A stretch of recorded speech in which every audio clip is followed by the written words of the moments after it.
इसको कम करने के लिए हम लोगों ने बड़े प्रयास किए, जिसमें पहली बार राज्य में हमने ऐसे हॉट स्पॉट्स को आइडेंटिफाई करने के बाद उनमें सोलर लाइट देने का काम किया। और लगातार ये निरंतर प्रक्रिया है, लगातार धन उपलब्धता के आधार पर हम सोलर लाइट लगातार देने का काम कर रहे हैं। इसके साथ साथ इस बार हमने गाँव में, क्योंकि जंगली जानवर के छुपने का एक बहुत बड़ा कारण होता है गाँव की झाड़ियाँ, इस बार हमने ये भी निर्णय लिया कि उन सभी हॉट स्पॉट्स में हम बुश कटर भी दे रहे हैं ताकि गांव के लोग झाड़ियाँ काट लें।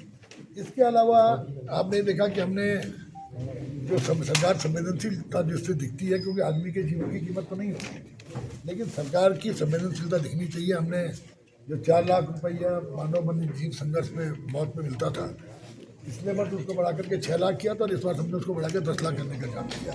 साथ ही जानवरों के घायल होने पर जितना खर्चा होगा वो खर्चा सरकार वहन करेगी। जो मानक है, मानक के हिसाब से मुआवजा दे दिया जाएगा। उसके अलावा अतिरिक्त पैसा मुख्यमंत्री विवेकानंद कोष से उनके इलाज का दिया जाएगा। साथ ही साथ बायो फेंसिंग हो और आपका और जो हमारी फेंसिंग है, चैनल फेंसिंग हो, इस पर हम लोग धन की उपलब्धता के हिसाब से अब पहले हॉट स्पॉट्स को देखते हैं, उन पर स्वीकृति की कार्रवाई कर रहे हैं। और जैसे कई जगह आप यहाँ हाथी की समस्या नहीं है, कई जगह हाथी की समस्या भी है, तो हाथी दीवार और तमाम तरह के उपाय हम अपना रहे हैं। और साथ साथ कि ज़्यादा मैन पावर हम पे हो, 2000 लोगों को हमने नया भर्ती, चाहे वो रेंजर के रूप में हो, चाहे वो फॉरेस्टर हो या फॉरेस्ट गार्ड हो, हमने उनका रिक्रूटमेंट करने के साथ साथ SDO की पहली बार नियुक्ति इस राज्य में हुई है। तो ये करने के अलावा किस तरह हमारा कर्मचारी, अभी आपने देखा जो भालू की घटना टिहरी जिले में हुई, हमारे एक फॉरेस्टर ने बचाने के प्रयास में वो भी घायल हुआ। तो वन विभाग के कर्मी अपना कर्तव्य भी निभा रहे हैं। और लेकिन इसके पीछे कारणों में जाना पड़ेगा, क्योंकि इससे पूर्व कभी भी, मेरी भी इतनी लंबी लाइफ हो गई, इतना भालू वन्य जीव संघर्ष हमने, भालू और मानव संघर्ष कभी नहीं देखा। तो आखिर जब इस समय हुआ तो मेरे द्वारा भी इस पर जिज्ञासा प्रकट की गई कि आखिर कारण क्या है। और मैंने निर्देश भी दिए थे कि इस पर एक परीक्षण कराएं कि आखिर भालू के नेचर में परिवर्तन क्यों आया। तो मोटा मोटा ये समझ में आया कि जो भालू इस समय हाइबरनेशन पीरियड में जाता था 3-4 महीने के लिए, यानी कि स्लीपिंग मोड में, वो 3-4 महीना सो जाता था। और उन 3-4 महीने में कोई इस तरह की घटना होना का मतलब ही नहीं था जब भालू सोया हुआ है। इस वर्ष भालू का न सोना, हाइबरनेशन पीरियड में न जाना, और उस जब कोई इंसान भी है, अगर कोई इंसान अगर 3-4 दिन नहीं सोता तो वो भी कहीं ना कहीं एग्रेसिव होता है। तो भालू जो 3-4 महीना स्लीपिंग मोड में रहता था, जब वो उसको नींद नहीं आई या नींद ना आने के क्या कारण रहे, उसके बाद क्योंकि इस पीरियड में भोजन भी नहीं मिलता जल्दी जंगलों में, विंटर्स में, तो उसमें वो कहीं ना कहीं आबादी की तरफ आया।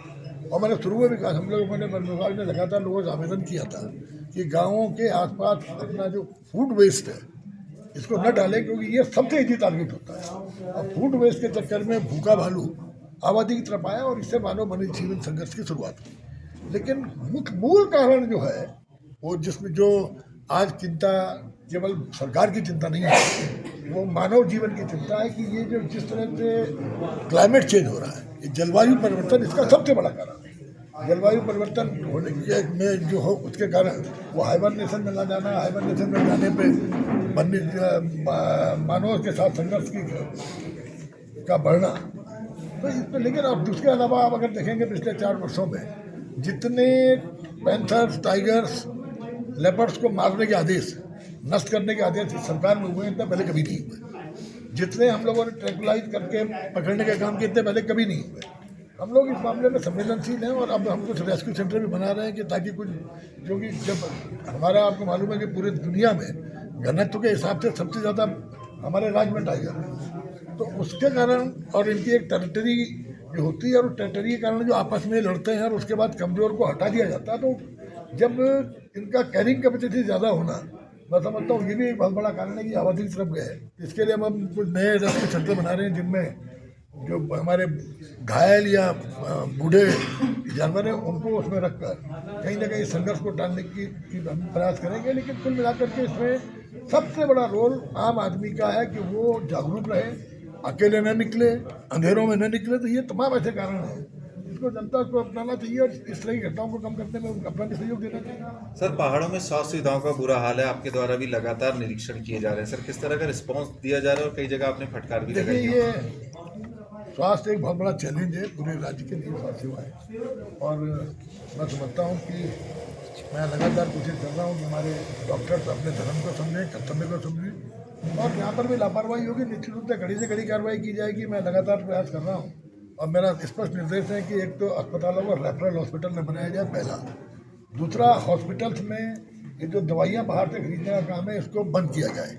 जब आप पे लोकल परचेज का प्राविधान है तो गरीब आदमी के लिए लोकल परचेज, क्योंकि आयुष्मान के द्वारा आदमी को बहुत मदद मिल रही है, लेकिन उसके बावजूद भी अगर कोई व्यक्ति को अगर दवाइयाँ अवेलेबल नहीं है तो लोकल परचेज करके उसका दवाइयों का भुगतान कर दिया जाए ताकि वो परेशान ना हो। और डॉक्टर्स, ये जो विशेषज्ञ डॉक्टर पहाड़ में नहीं आ रहे हैं, जबकि सरकार ने उसमें विशेषज्ञ डॉक्टर्स के लिए 50 पहाड़ी क्षेत्रों के लिए 50% अधिक वेतन का भी प्रावधान किया है, उसके बावजूद न जाता, तो उसका भी हमने रास्ता निकाला है कि हम 6-6 महीने के रोस्टर पे डॉक्टर्स को भेजेंगे ताकि 12 महीने 24 घंटे 30 दिन हम पर डॉक्टर्स उपलब्ध हो। तो उसके लिए प्रक्रिया जारी हो गई है और उस पर एक्सरसाइज की जा रही है कि हम हर जगह सुदूर क्षेत्र में इसमें विशेषज्ञ डॉक्टर भेज सकें। इसके साथ साथ एक नए कंसेप्ट में हम काम कर रहे हैं। अभी मैंने निर्देश दिया, उस पर एक्सरसाइज शुरू हुई है कि हर ब्लॉक की जो CHC है, इससे ब्लॉक के सभी गाँवों को डिजिटलाइज सिस्टम में जोड़ करके, और उस पर जो डिजिटलाइज हो जाएगी सारे जो SCDs हैं, जो सब सेंटर्स हैं, जब ये CHC से कनेक्ट हो जाएंगे तो उसके माध्यम से भी हम उस पर काम करने का प्रयास करेंगे। हेली सर्विसेज को हम मजबूत कर रहे हैं। पिछले 2 दिनों में ही हमने 2 लोगों को, एक आपके पत्रकार भाई थे, उनके पिता का कहीं पे एक्सीडेंट हुआ था, और एक महिला को कल घास काटते हुए पुली के पास गिर गई थी, तत्काल हेली सर्विस भेज के उनको हेली सर्विस से ला करके उनके सरकार ने, हमने प्रयास किया कि सरकार संवेदनशीलता के साथ ऐसे लोगों में के साथ व्यवहार करे। और इसके अलावा डॉक्टर्स की भी समस्याएं हैं। तो ये, क्योंकि आप जानते हैं कि आज MBBS करके PG करना ये बहुत आसान काम नहीं है। सरकारी सीटों के अलावा जो बच्चे प्राइवेट कॉलेजों से कर रहे हैं, तो एक बच्चे का मैं समझता हूँ, एक लड़के को PG डॉक्टर बनाने के लिए उसके माँ बाप का 6 करोड़ के आसपास खर्चा हो जाता है। तो उसको भी सुविधाएं चाहिए, जिसकी जो 6 करोड़ की हैसियत वाली बैकग्राउंड से आया है, तो उसको भी ये चाहिए होता है कि उसको भी सुविधा मिले। तो इसलिए कि एक डॉक्टर्स के अंदर फैमिली सिक्योरिटी की भावना बने, हम देहरादून और हल्द्वानी में डॉक्टर कॉलोनी बनाने पर भी हम लोग कार्रवाई कर रहे हैं, ताकि ऐसे डॉक्टर्स जिनको हम सुदूर क्षेत्रों में पोस्ट करेंगे, खासकर सीमांत जनपदों में, उनके परिवारों को देहरादून और हल्द्वानी में निवास दे करके उनकी जो परिवार की सुरक्षा का है कि बच्चे पढ़ लिख जाए, उसको भी देने का हम काम कर रहे हैं, ताकि उनका भी मनोबल बढ़े और वो परिवार की चिंता से मुक्त होकर अपने धर्म का पालन करें। शिक्षा की चिंता दूर होगी। सर मेडिकल कॉलेज को लेकर क्या प्रोफेसर सर, काफी लंबे समय से बात की जा रही है। अभी मैंने मेडिकल कॉलेज के बारे में, क्योंकि अभी विभाग मिले में मुश्किल से 10-12 दिन हुआ है, अभी उस बारे में कोई मैंने बहुत ज़्यादा एक्सरसाइज नहीं की है, लेकिन क्योंकि मैं भी इसी जनपद का हूँ तो मेरा भी प्रयास ये रहेगा, क्योंकि भारत सरकार की योजना में है एक जिला एक मेडिकल कॉलेज, तो उस पर हम लोग काम करेंगे किस तरह से यहाँ पर जो टिहरी जिले की आवश्यकता है, उत्तरकाशी जिले की आवश्यकता है, और इस तरह 2-3 हमारे पर्वतीय जिले हैं, चमोली जिला है जहाँ पर अभी मेडिकल कॉलेज नहीं है, तो इसके लिए केंद्र सरकार से बात की जाएगी।